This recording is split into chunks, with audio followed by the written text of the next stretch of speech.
Saya cerita yang satu yang serius, dua yang guyon. Tapi ini sama-sama penting dalam latihan berpuasa. Misalnya tidur ya. Namun soal ibadah, tidurnya orang puasa itu ibadah. Dulu mungkin seperti kita tidak akan sampai levelnya niatnya orang-orang dulu. Orang-orang dulu tuh bisa melihat misalnya, saya kalau sering guyon kalau ngajar usul fikih. Semoga para malaikat kalau nilai kita tidur itu bukan hada tarokat tahajjuda, wahada tarokat duha, wahada taroka nawafilal khairat. Ini orang tidur berarti ninggal sholat duha atau ninggal tahajud atau ninggal ibadah-ibadah yang lain. Tapi malaikat atas nama usul fikih juga menilai hada tarokal ma'asiyah, orang ini meninggalkan maksiat. Kalau dia terjaga mungkin lihat hal-hal yang dosa atau ngerasani orang atau gosip, barokahnya tidur dia meninggalkan itu semua.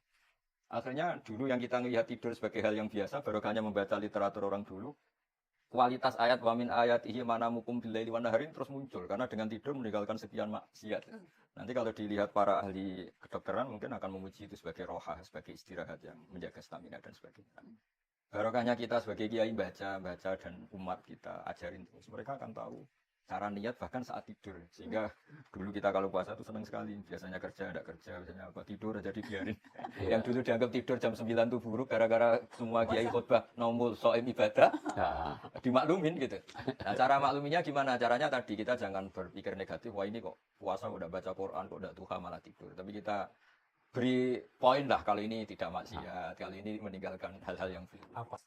Ya kalau tradisi di kami di pesantren biasanya kalau satu kiai ngajar kitab 2 atau 3 kali setelah maktubah setelah sholat fardu biasanya kalau di Ramadan itu full.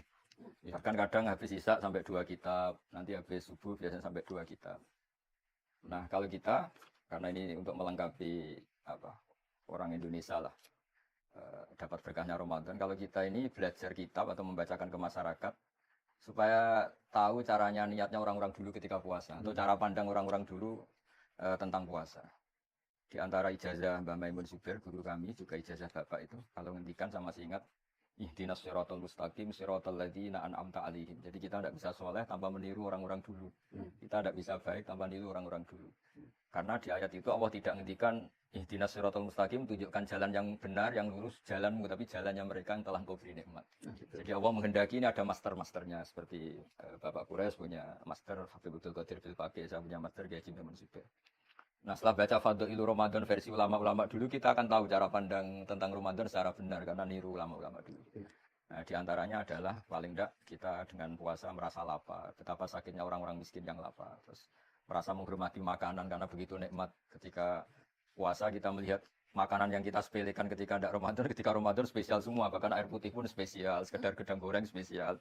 Dan itu hebatnya Rasulullah ketika muji Ramadan dengan hal-hal yang lumrah, yang wajar. Lisoim farhatani, farhatun inda iftori, wa farhatun inda liqa'i rabbih. Jadi Nabi bayangkan manusia itu apapun hebatnya, ternyata kebutuhannya pokok ya makan itu. Hanya ketika buka itu senang sekali, meskipun nggak punya mobil mewah, nggak punya uang banyak. Sekedar ketemu makanan itu senang sekali. Nah, di sini kata tadi Pak Kures cerita, sekedar menghormati makanan itu ya tahunya setelah itu.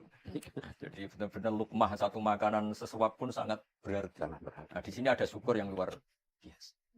Jadi, nah itu kalau kita tidak baca beberapa literatur yang dikatakan ulama-ulama dulu mungkin kita tidak tahu. Betul.